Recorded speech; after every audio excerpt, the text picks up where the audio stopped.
When World War II ended in 1945, the Allies didn't just occupy Japan, they put their leaders on trial. Just like Nuremberg in Germany, Japan had its own reckoning, the Tokyo Trials. Which is kind of crazy to me because we just got done nuking them twice and now we're like, we're not done with you yet. If you're new here, I'm Sean. I turn educational content short form for your attention span. And I would appreciate likes, follows, and reposts to show your friends that you're smarter than them by consuming my content. Pause.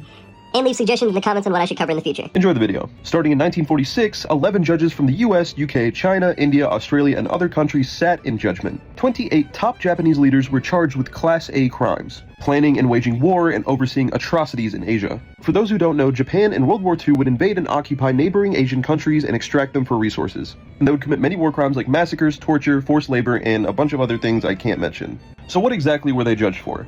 Well, to start off the list, The Grape of Nanjing. where up to 300,000 civilians were unalived. Second, human experimentation where they deliberately infected people with The Plague.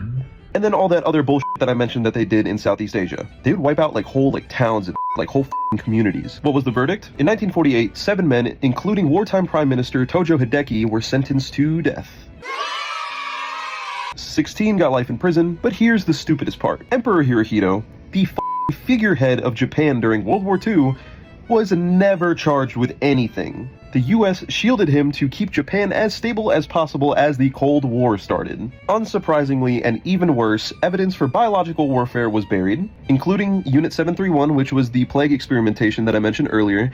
The US buried that and took all the data for themselves. So were the trials justice or some shady politics? For many people who experienced Japanese war crimes during World War II, like China, Korea, and the Philippines, they felt like justice was never served. And even some in Japan argued that they weren't held truly accountable for their actions and they're kind of just taken advantage of. So it's a reminder that ending a war is one thing and deciding how justice will be served afterward is a whole different battle. Source.